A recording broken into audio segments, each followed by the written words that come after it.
Jessica is co-founder of Elevate, which is part of the Industry Rockstar Group, as well as the owner of ScaleUp Bridge LLC. The Elevate mission is to help more entrepreneurs build scalable, sustainable, and sellable companies while still maintaining a desirable lifestyle. Elevate is a part of Industry Rockstar Group, a global training company. The group has collectively trained over 3 million entrepreneurs around the globe, both virtually and in person, over the past 15 years, from more than 80 countries. The company and its founders have generated over $2 billion in sales, have been featured in over 330 global publications, and have produced large-scale events with Tony Robbins, Les Brown, and Richard Branson. Welcome, Jessica. How are you? Much. Thank you. It's a pleasure to be here. It's an honor. How have you been? It's been a while. Yeah, absolutely. I hope that you're really well as well. We've been great, keeping busy as always, and a lot of exciting things in the pipeline. And of course, a very interesting market right now. So there's a lot of things going on and a lot of exciting developments. What have you been doing recently for past months? What's been keeping you busy? Really working with both my private clients as well as the mastermind group that we have within Elevate, and just really working on scaling these companies as much as we possibly can, providing support to the ecosystems and the communities that we serve, and looking towards the future for a lot of opportunity in an albeit ambiguous marketplace. Got it. I'd like to ask you first about ScaleUp Bridge. I know a little bit of your background in it. Whenever we've met, we talk about other stuff. So I'd like to go into that now a little bit more. What's the idea behind the ScaleUp Bridge, and what was your role in it? Sure. So ScaleUp Bridge really is a holding company essentially for a couple of investments that I do make, but the idea behind ScaleUp Bridge really was that we wanted to create an ecosystem of scale-ups that can create not only employment opportunities, but also to empower local communities and to fuel innovation that will truly impact future generations. So it's pretty sort of intimidating when you look at these statistics. Most people know that only 25% of new businesses make it to 15 years or more. But 25%. Only 25%. However, what most people don't know is that only 3% of startups actually become scale-ups. But scale-ups are the largest employers in America. So they're the backbone of the American economy. However, there's very few startups that actually succeed in becoming them. So really, we saw a huge gap in that in terms of looking at what is it that really enables scale-ups to become startups?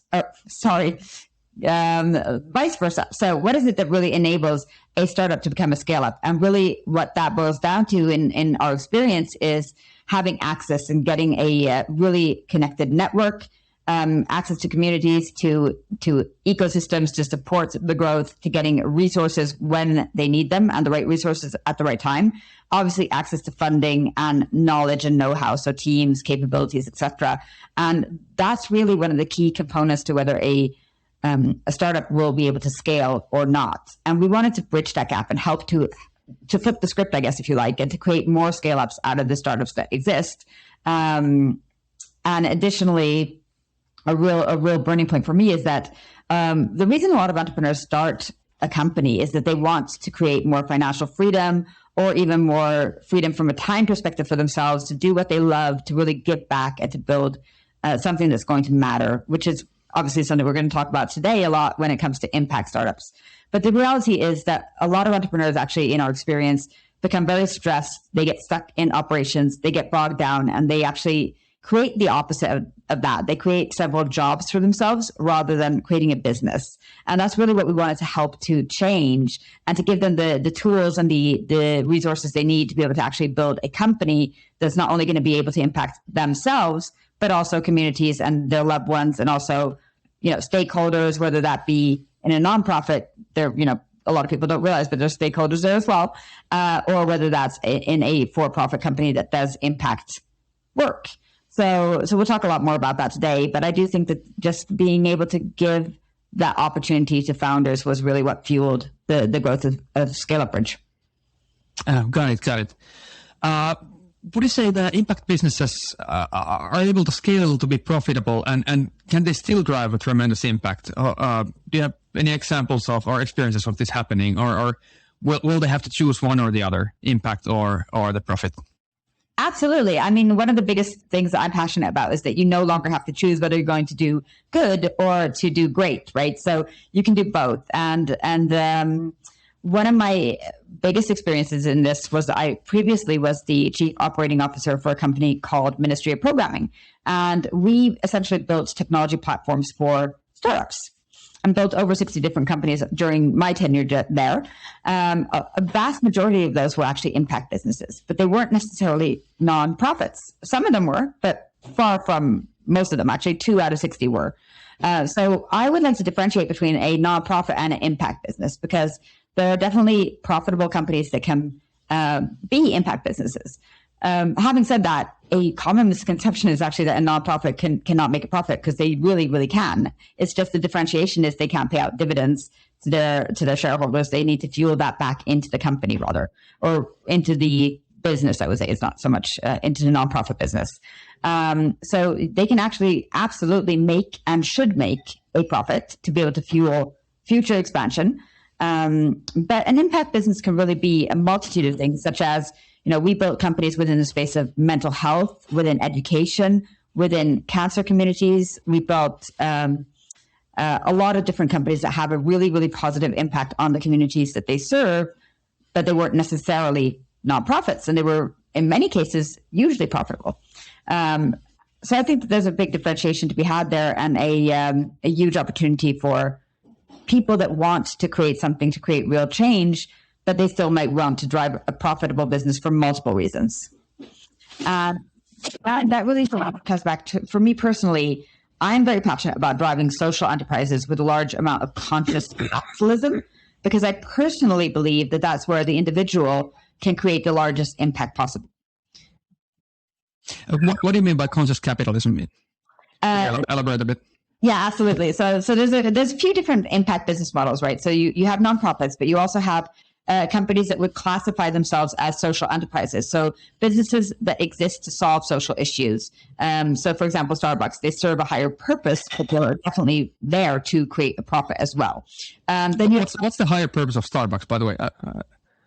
Well, Starbucks is one example. I mean, they do give back to local communities. They do try to source local products, etc. So that's from my understanding. Of course, I'm not an expert in Starbucks per se. It's just one example. You have companies like Patagonia. You have companies like Body Shop that source sort of responsibly, that do a lot of social work and have a higher purpose to give back to communities rather than just being out to only make a profit. But they are profit driven. And then you have public benefit corporations. Patagonia is probably a better example of that than a social enterprise, really, but where they really work to serve the impact of the workers, the communities that they serve within. And then, of course, you have the for-profit companies, which can still be a very positive thing. For example, we helped build the technology platform for one of Europe's fastest growing telepsychology apps. So they're very much an impact startup. They impact literally hundreds of thousands of people in a very positive way. But they are definitely a for-profit organization. So there are different business models within the impact companies that can have slightly different nuances, but they're all doing good and they're all working towards impact for their communities. When it comes to conscious capitalism, I think that there's an evolution that we're seeing from the how do I put this lightly? What we would classify as sort of the view of corporate that used to be that it was sort of only about profit, that they would milk their employees, that there was a lot of burnout, that it was a lot about, every person would be a number. And that's changed a lot. So a lot of companies have realized that future generations and younger generations are voting with their wallets to create a better workplace environment, a better sustainability environment. There has to be a higher mission involved. And I think that we're seeing a lot of change towards this, where we're building a much more sustainable future within the companies as well. And that's really what I would say conscious capitalism is about, because capitalism in itself is a very positive thing if used in the right way and fueled for the right growth. We can make a lot more change even sometimes with a profitable company than you can with a nonprofit, because there is a lot of bureaucracy. There is a lot of red tape that you have to jump through with a lot of nonprofits. And I'm not saying all of them, but there definitely is an element to that where fueled correctly and with the right intentions and with the right strategies, conscious capitalism can actually create a huge impact in addition to nonprofits. So I personally don't think there's one that's better than the other. I think it's all about how you utilize it and how you actually action the strategies within it to create good. I got it. Could you tell me a little bit more about this mental health app that you were working on very intensely in your past? We talked about that before, but I'd like to hear again about that project a little bit more. What was it about? How did it function? And what was the impact of this project? Sure. I mean, we've worked on a few different mental health apps, so I'm not sure exactly which one you're referring to, but three come to mind very clearly. And I would say that it was a team effort, and sort of I have my own mental health company that I founded. Unfortunately for that company, we did run out of funding, so we didn't actually have the ability to launch it 100% fully. But we built a mental health app that was basically making mental health affordable for people, regardless of where they were based geographically, so they could access psychologists online wherever they were, regardless of their access to, ecosystems where there's more help accessible to them. So, for example, rural communities, they could access that. They also would access it at a very heavily subsidized cost. So rather than paying hundreds of dollars for a psychologist, they would actually only have to pay about $10 per visit. So we had agreements in place with local governments and communities that would actually help us to fund that. We also had what we call a sharing stories platform, where people could actually share their own experiences of their struggles and help inspire others to actually overcome the challenges that they were facing from a mental health perspective. And we had a co-collaboration platform where it was user-generated content, where our users could, instead of being part of the problem, they could become part of the solution and help each other by recommending things that had helped them. So we had categories where they could actually filter for if they wanted help, for example, with depression, or if they wanted help with social anxiety or social phobia, if they wanted help with insomnia, etc. They could filter for the different things they were looking for and find content from other users that they had found helped them, and it would be upvoted. There would, of course, be a huge amount of there was a very, very heavy aspect on moderation, community management, to make sure that that was all appropriate and there was no inappropriate content in there. But it really was working towards the notion that whilst you definitely do need professional help if you have mental health issues, and we advocated that very clearly, and we had very strict guidelines around that, we think that there's also a huge element to be had from having access to a community and peer support as well, in combination with professional help. So it wasn't meant as a replacement of professional help, but rather as a supplement to that, and a support system around that that help that you can get access to, as well. Of course, like I said, we subsidized professional help as well, so that people can actually access it regardless of their financial status, which was a really passionate thing for me to be able to do, because I unfortunately have seen way too many instances where people just don't have the access to getting the help they need in the time that they need it, and they get stuck in the system. They're waiting for sometimes months or even years to get the help that they need, if they even get it. So that was a really big passion project for me. We've also helped, and we collaborated in that project. We actually collaborated with the project we were working on with Ministry of Programming, which where we helped them to build out their technical product. They since took it in-house, so it's now in-house with the company because they've grown so substantially that they're one of the biggest providers in Europe. But at the time, we helped them to build their initial sort of in-house apps as they moved away from the white label app, and that was a mental health telehealth app, essentially, where patients can connect with psychologists. Got it. What would you say the scaling models for impact businesses like yours, mental health was, or non-impact businesses that are purely 100% profit driven only? Are the models to scale those the same? So there's definitely nuances. So there's different things that apply to even different industries, right? So you'll have different elements and different geographical, jurisdictional issues as well. So even in for-profit businesses, you'll have different aspects that apply to every single company, and you'll have individualities that you have to adhere to. But in general, I would say that the core elements definitely overlap, if not, or, if they're not exactly identical, they definitely overlap. So in any scalability model, you would need to make sure that you're actually really solving core pain for a very certain specific target group. That's the same, regardless of if you're in an impact business or if you're in a for-profit business. But again, I just want to emphasize that a for-profit business can also be an impact business. You also need marketing in place, right? You need to scale your marketing to be able to reach the audience and to be able to have the impact that you want to do. You have to make sure that you have cash flow, ample cash flow, to make sure that you can keep the lights on, that you have a reliable funding source that will allow you to fuel the growth of the company and its mission. You'll, of course, need leadership in place to create a great team so that you can execute on the ideas in a very aligned way to be able to put the mission into place and make it actually happen. And then you need optimization to make sure that you're making the most out of every single resource that you have in place, and systems and automation in place to make sure that you can serve more people and reduce the overheads. So if anything, those things are perhaps even more important in a impact business with less resources, typically speaking, not always, than in a nonprofit company, because you have to be very resource savvy and really make the overhead stretch as long as you possibly can. Or rather said, the overhead should be as low as they possibly can be, so you can stretch the runway and the financial resources as far as possible to make the biggest impact possible. So I would say, if anything, it might be even more important that those core elements of scaling a company definitely do apply, regardless if it's impact or if it's any other type of business. What's the trend currently? Are impact startups on the rise globally or just in the US? What's happened in the last 10 years? Have people become more conscious in your view? What's going on with the phenomenon? I think absolutely. I think that a lot of the younger generations have obviously fueled that drive and voted with their wallets and demanded the change. And we're seeing that being answered, definitely, like you say, over the last 10 years, especially over the last 5 years.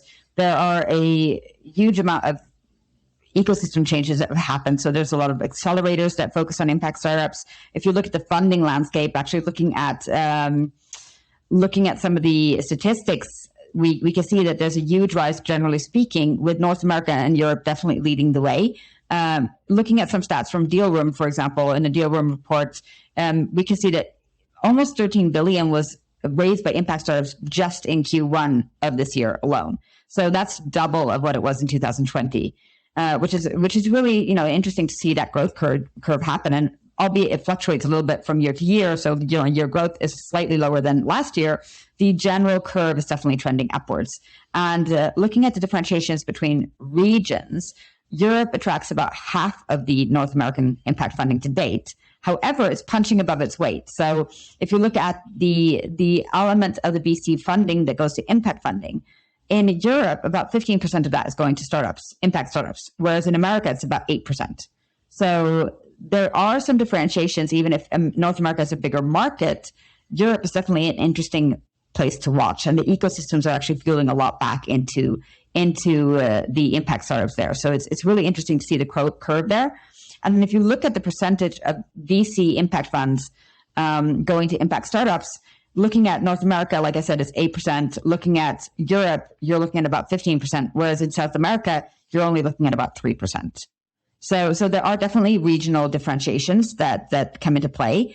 But I think the big two markets, or the big two continents really to watch right now for impact startups, are definitely Europe and North America. Got it.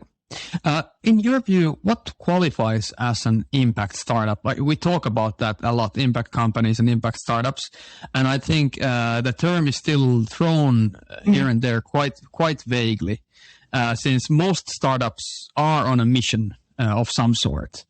But when is that mission becoming an impactful mission in your view? I don't think there's a right or wrong answer to this, first of all. I was going to say, I really think there's no right or wrong answer to that. I think it really is in the eye of the beholder.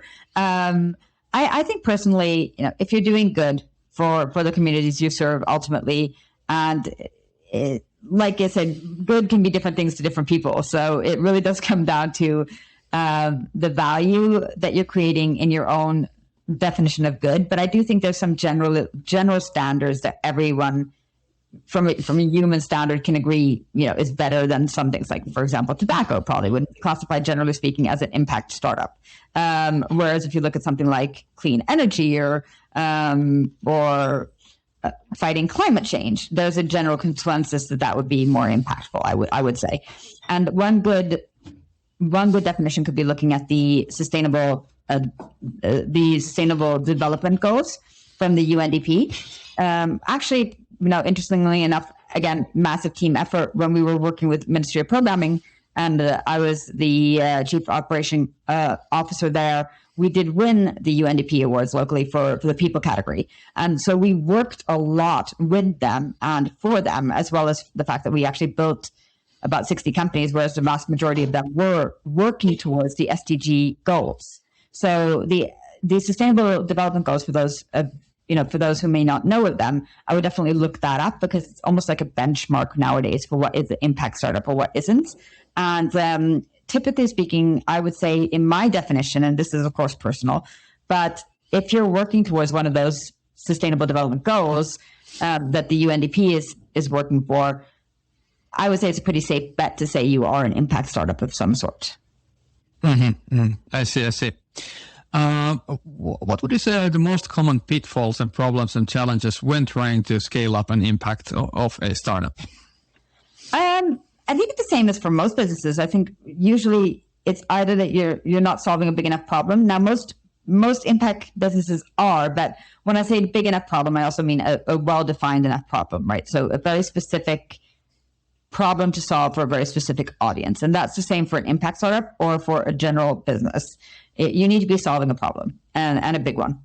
You need to make sure that you're not running out of funding and liquidity, which is obviously a huge element for any startups. And actually where most of them fail are those two top reasons.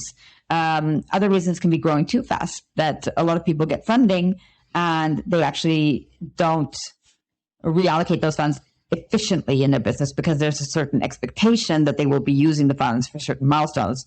And often it's not done very strategically. So that can be a big pitfall as well.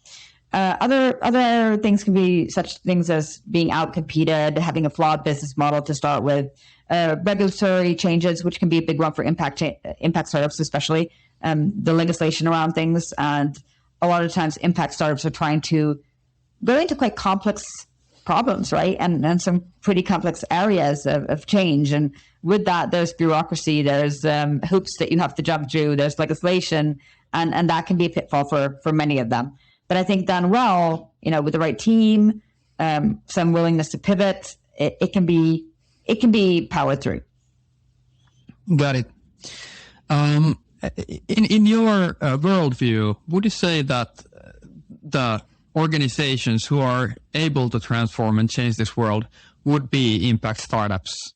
Are you putting your faith in them to bring hope for the mankind, so to speak? Yeah, absolutely. I mean, it's interesting. Peter Diamandis, for those of you who don't know him, definitely look him up. He's an amazing human. And he wrote an amazing book back in 2012 called Abundance. And it's sort of changed my view on the world a lot as well. And I really love that book for many reasons. And even back then, and it's scary to say that's 10 years ago, right? So 2012 sounds like it's yesterday, but it's 10 years ago. And he was speaking about the immense leaps and bounds that we've taken as a human species. And, what we read in the news is all about negativity. And there's a reason for that. Our psyche is programmed to react to negative news. So therefore, the newspapers feed us with negative news. But actually, there's a lot of great impact going on in the world. And we've come leaps and bounds, and we're much further along than we actually potentially even think that we are. A lot of things are happening, especially in the startup world and in the corporate innovation world, where we're going to see massive progress coming out. And I think it's really important to focus on that and to continue to fuel the opportunities for founders and startups that want to continue that mission. So, you asked me earlier, what do I think is a impact startup and how would I define that? Well, at the end of the day, what I would say is for any founder that wants to start an impact startup, I would say, what is your why? What do you want to leave as your legacy? As corny as that might sound, isn't it better to do something that's going to fuel growth, that's going to fuel something good to leave behind, and to really serve the communities that we are within. So I think that's a massively important vision that I would definitely like to be a part of, and that sort of gets me out of bed in the morning. I got you. Could I ask something about your own story? How'd you end up being so enthusiastic about startups? I understand you come from a long corporate background, which where the world is way different than what you're living now. Yeah, absolutely. Well, actually, yes and no. So it's funny that my scale up and startup background has actually surpassed the corporate tenure, but I did have a good 7 years in corporate, a little bit more than that actually, but I did about almost a decade, not quite, in corporate, and I loved it, and it was a really good school, and I learned a lot. So I really think that background has helped serve the rest of my career, and I'm very grateful for those opportunities and to work with the people I got to work with. I was also very fortunate that the corporate companies I worked in, so Gap, McDonald's, and Citigroup back in the day, they rebranded to Citi since.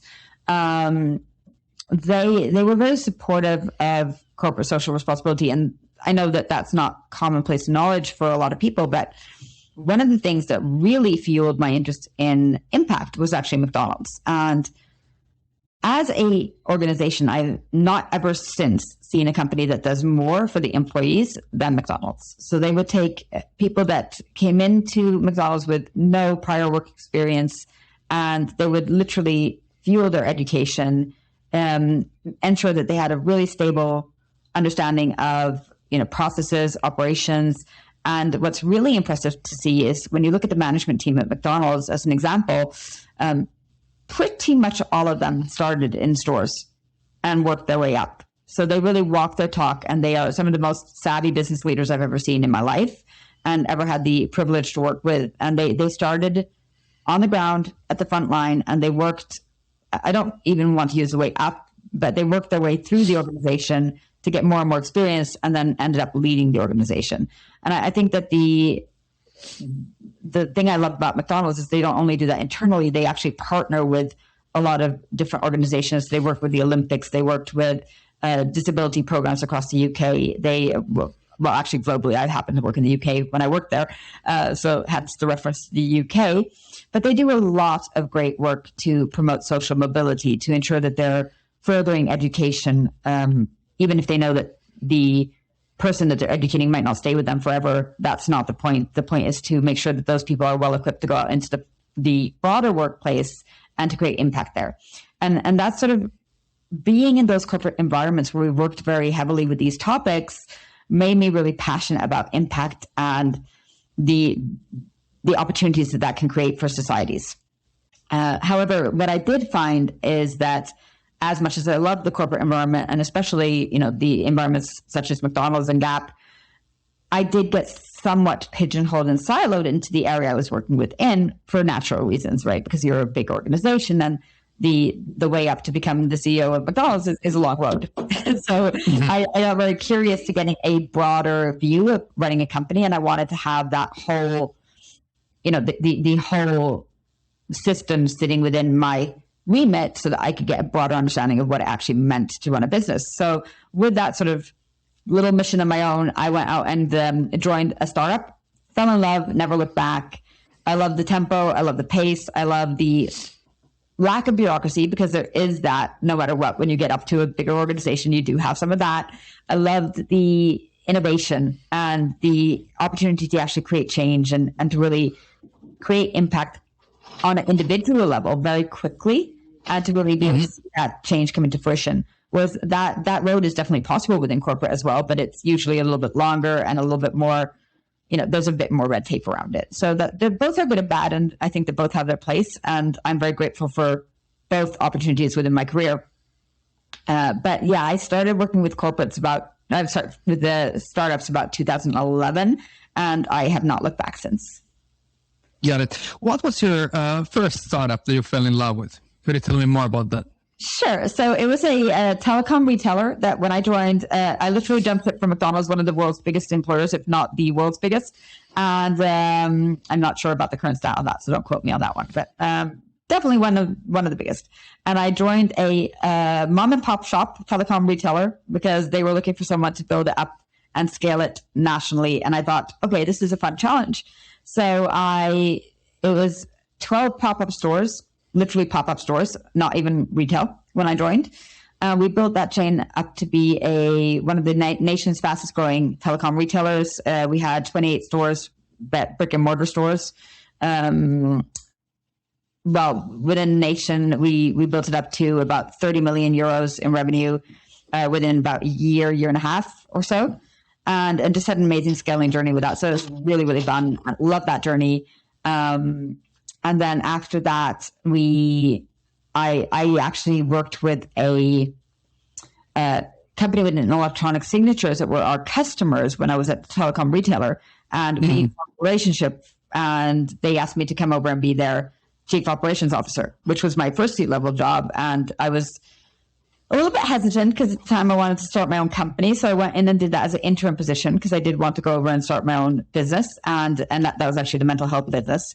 But I did go in as an interim CEO there and help to reshape the company and the leadership team. And we did a few different cultural projects and so on. And that actually became the Nordic market leader in electronic signatures. So it was an amazing journey there as well. We scaled it into over 25 different countries. Really fun journey there.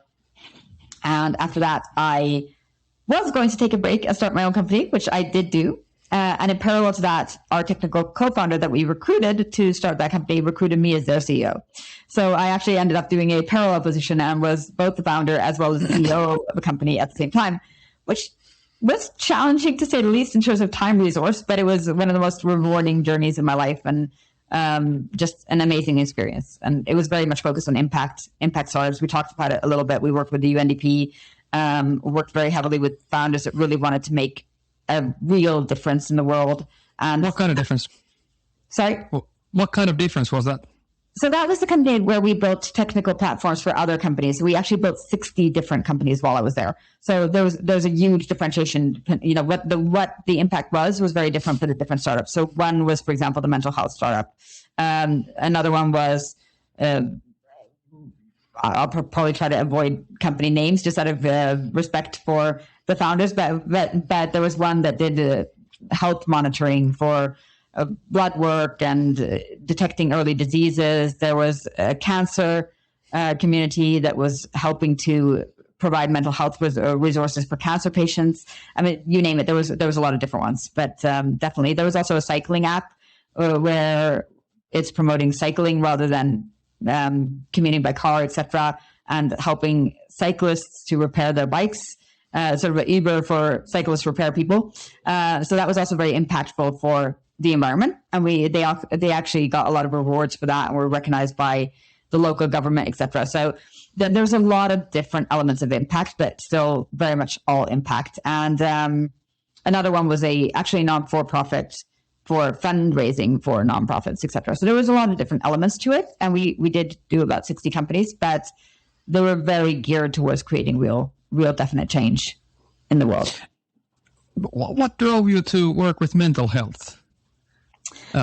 You said you had altogether 3 companies working with that type of impact. There's probably more. I've been involved in more than 3 companies dealing with mental health, but those were just 3 that came to mind very quickly.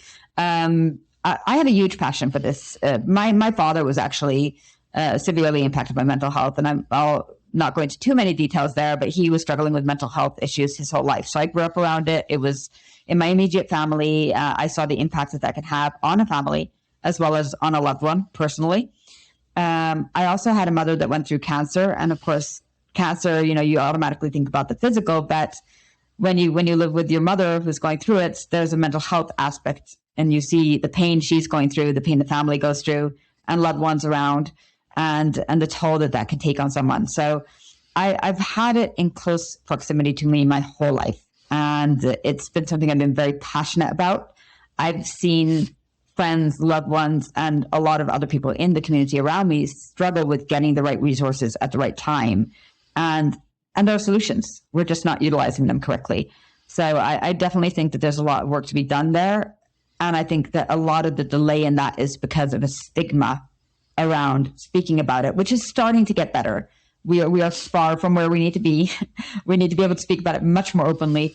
but it's definitely improved in the last 10 years. It's improved immensely. There's a lot of work to be done, and I wanted to be part of that journey and really creating that change. It's still something I'm very, very passionate about. I see. Would you say that regarding mental health, the impact that we would need would be removing the stigma? Would that be the best type of foundation we could do to improve the situation? I think it's key, absolutely key. There's a lot of things we need to do in terms of to actually solving the problem. It's broader than just removing the stigma, but I think a lot of it will also come down to affordability and access of care. But without removing the stigma, people will be afraid to reach out. People will be afraid to reach out for the help they so desperately need. And if they don't reach out, regardless of the access and the care that we can provide, if people aren't comfortable in getting it because they're afraid to lose their jobs or afraid that it will have an impact on them or how they're viewed, then that's still going to be a massive issue. So we do definitely need to work on removing that stigma as actively as we possibly can. And we do need to make care more affordable. And for me, especially moving from Sweden to America and seeing the differentiations that are there between the two countries, I mean, it's shocking in terms of not only the stigma, but the access to care and the affordability of it. So in America, unfortunately, we are way behind Europe when it comes to this. And it is improving, but there's just so much work to be done. I see. Okay, after this beginning phase of your first startup career, how many startups you actually been involved in? Like, it's a big number compared to most people, I think. I don't know. I'd have to write them out. And at this point, because we also train through Elevate, we also train startup founders and entrepreneurs. And like you said, through Industry Rockstar, I mean, the company as a group has trained 3 million entrepreneurs over the course of 15 years. I haven't been involved that whole time, of course. So I've been involved in Industry Rockstar for going on about 2 years now. But there are a couple of thousand people in our network. So there's a lot of founders and entrepreneurs in there. And then obviously I helped to build over 60 companies just during the time I was at Ministry of Programming. Of course, we weren't involved as the founders in each of those companies. We were involved as a technical partner, but we were definitely involved in the growth of the company and sort of helping them go to market as well as the technical aspects of it. So yeah, it's hard to put an exact number on it, especially since I don't know the exact number through Elevate and Industry Rockstar. But I would say we've definitely touched upon a couple of thousand entrepreneurs without a doubt. Mm-hmm. Got it. So what is your why? What is the legacy that you want to leave on this planet? Why do you do all this work with so many startup companies? I was like, I do know. I don't know. I might be crazy. No, I think that all entrepreneurs are a little bit crazy. We are a special breed of people. We love challenges. We love to sort of not be satisfied with the status quo. I've always had that drive my whole life. So my dad was an entrepreneur, both successful and unsuccessful. I've seen him, but he literally went bankrupt at one point, and we had to sell our house. And, I've been through all those cycles as a child. And then he was very successful at other times, and it went very well. So I've seen that whole journey. It doesn't really scare me because I guess I grew up with it. And it's the norm for me to have those fluctuations that you can experience as an entrepreneur. What wasn't the norm for me is waking up at 8 o'clock or waking up at 7 o'clock to go to an 8 o'clock job, sitting in a cubicle till 5 o'clock. And I'm not saying that all corporate jobs are like that, but I didn't want quote unquote normal. I wanted to be doing something where I felt that I could really drive change, where I felt that what I did mattered, because otherwise what's the point of going to work? We only have 24 hours a day. We only have so much that we can do with our lives. So why not make it count and make an impact where it's going to be making a difference for people, where it's going to be creating something positive that we can look back on and helping people to live better lives. And if we can't do that, for me, it very quickly loses its appeal. What kind of advice would you give for people who want to start a startup, creating a change in the world, making an impact? That's you hear this over and over again these days. Millennials and probably already the generations Z already it's about wanting to make an impact and make a big change in the planet. And wanting to not engage in a career that doesn't seem impactful and all this, it's almost a mantra in a lot of circles.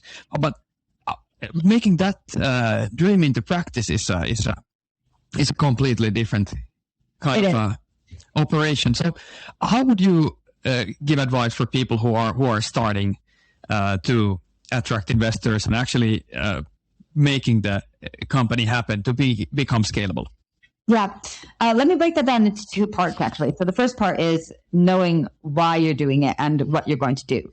So it's very easy to feel like you want to create impact. And I think a lot of us do, because at the end of the day, most humans are very beautiful people, and most of us want to do well. And most of us are geared towards creating something that's bigger than ourselves. It's a pretty normal human drive. What I would say is be very clear on what you want to do and why, and also make sure that it aligns with your competence. So one of the reasons I actually moved on from, I haven't moved on from it. I'm still very much involved in mental health, but we do a lot of education for entrepreneurs now. And one of the reasons I decided to focus on that is I had a really big, I would say, introspective speech with myself a couple of years ago, where I said, this is great, but how can I really create the biggest impact? And if I can help multiple and even sometimes thousands of founders to become better founders and grow their companies, and they in turn grow other companies, that will be my own personal legacy in terms of where I can create the most impact versus building potentially one company that has a great impact. So that's the route I personally chose, because I looked at where can I, and my skill set and what I've done to date, have the biggest impact on others. And that might not align with your biggest passion. And if it doesn't, maybe you still want to go down the route of something else.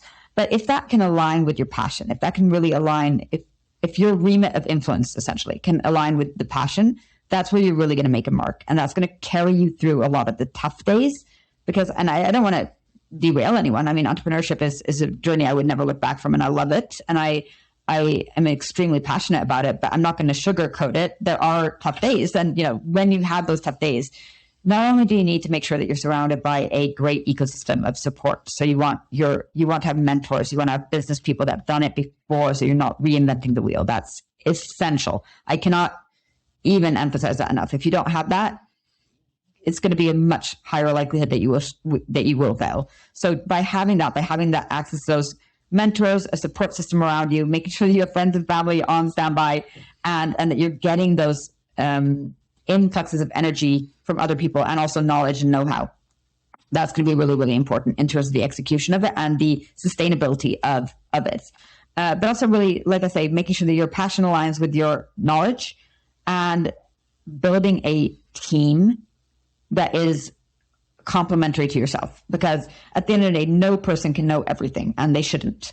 So a very common mistake we see with founders is that they try to do everything themselves, and that's why they don't scale. But actually, we like to reference it as a hat model. So how many hats are you wearing? Are you wearing the hat of the CEO, the CFO, the chief marketing officer? Are you the chief janitor? Are you the chief cleanup officer? And the answer is, as you start, yes, you will be. But eventually, to be able to scale, you want to make sure that you're bringing people on board that can help you with those different elements. And of course, there's a catch-22 of, can you afford it? And, when can you afford to bring people on? But the beautiful thing about impact startups is that you can sell people on the mission. You can sell people on the journey that you're creating together. And I think that's a really, really important element as you recruit people into your team, is to bring people on board that aren't necessarily in it for a paycheck, but they're in it for the change you're looking to create.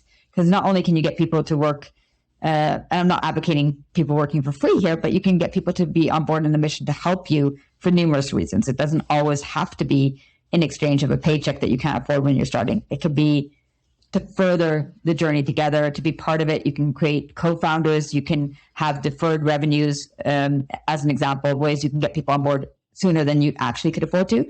But by having a very powerful mission and a very powerful view and strategy of how you're going to implement it, it will be much easier to get these people on board with you. Okay, I got it. I'd like to ask you a last question for today, which is something I ask all my guests, is that I would like to play a mind game. What if we have evolve 70 years into the future, as if we would teleport there right now. And that future would be Jessica's utopia. that would, everything has gone well according to how you wish things would go. How your vision would be. Of course, we are still humans, and there would be whatever humans have. But how would it look like outside the window? How would societies? How would people be? What would companies possibly look like? How would you see a positive future in 70 years? Wow, that's a big question. I love that. I think that's a beautiful question, and it just fills you with hope and possibilities even thinking about it, which is lovely. For me, I think it's hard to even imagine where we're going to be in 70 years. If you look back 70 years, I mean, geez, the internet was invented in the 80s, right? And the whole world has changed literally since then. The opportunities have changed, and it's compounded year after year and year. So to imagine where we're going to be, did you say 70 years from now? Yeah, 2092. I think that's crazy. Even fathoming it is amazing and reaches for endless opportunity. But what I would love to see is improved kindness and access to things like education, communication, some of the softer skills that we're sometimes not focusing on. There's a lot of technological growth, and that will happen. It's inevitable, and we're going to see a lot of advancements in terms of, AI and the possibilities of machine learning and all these developments that are happening from a technological standpoint. It's going to be fascinating to see where that brings the world.